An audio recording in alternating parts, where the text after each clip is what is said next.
Banks کیا کرتے ہیں پاکستان کے اندر جو اس وقت دنیا بھر میں بھی کہ ان کو کہا گیا کہ تم 5% اپنے پاس رکھو 95% لون لے لو. تو اس وقت بینکس کیا کر رہے ہیں کہ وہ پاکستان کے اندر کہ 5% اپنے پاس رکھا. اب گورنمنٹ نے ان کو ایک الاؤ کیا ہوا ہے کہ تم 95% لون دے سکتے ہو. انہوں نے 70% اس میں سے جا کے گورنمنٹ کو ہی لون دے دیا. ٹھیک ہے. اور گورنمنٹ کیا کہہ رہی ہے کہ اپنا پیٹ اپنے غریب عوام کا پیٹ کاٹ کے ٹیکس میں سے پیسے نکال کے بینکس کو دے رہی ہے, بینکس اپنے کھاتے داروں کو دے رہے ہیں. تو 5% یہ ہو گیا, 70% یہ ہو گیا, 20-25% انہوں نے پرائیویٹ اداروں کو لون دیا ہوا ہے. صحیح ہے. ٹھیک ہے.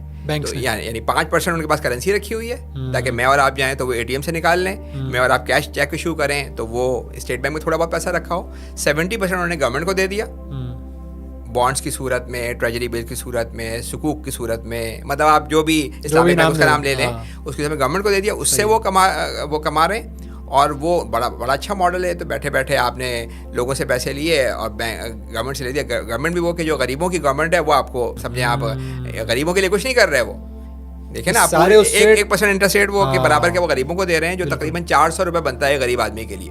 کہ پاکستان کا جو سب سے اہم مسئلہ ہے نا, یہ سسٹم کی تو خرابی ہے لیکن ہمیں یہ سمجھ لیجیے کہ سب سے اہم مسئلہ ہمارے 8 کروڑ لوگ ہیں جو سطح غربت سے نیچے ہیں, جن کے پاس نہ پانی صاف ہے, نہ کھانا اویلیبل ہے, نہ ان کے بچوں کے پاس تعلیم ہے, نہ ان کے پاس بچوں کے پاس صحت ہے. تو آپ کی اکانومی ترقی ہی نہیں کر سکتی کیونکہ 35-40% لوگ وہ ہیں کہ جو خرید ہی نہیں پا رہے کوئی چیز.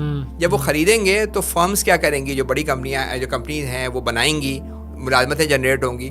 تو ہماری جو جی ڈی پی جو میں نے آپ کو بتایا نا وہ 40% ڈیفیشینٹ ہے اور ہم 4% کی بات کر رہے ہیں. تو ہماری اکانومی تو ترقی کر ہی نہیں سکتی کہ اگر ہم جب تک ہم معاشی طور پہ ان لوگوں کا خیال رکھیں اور جب تک وہ لوگ پارٹیسپیٹ نہ کریں اکانومی میں تو وہ ہمارے لیے لائبلٹی بنتے جائیں گے. ظاہر ہے کہ اگر وہ اس وقت تو نالج اکانومی ہے نا, تو اگر وہ ان کو آپ تعلیم دیں گے ان کے بچوں کو تو وہ لائبلٹی بن جائیں گے. اور یہ بڑا طے بات ہے کہ اگر اکانومی میں اس قدر مسائل ہوں, اتنی غربت ہو, تو سوشل مسائل آپ کے بڑھتے ہی جاتے ہیں.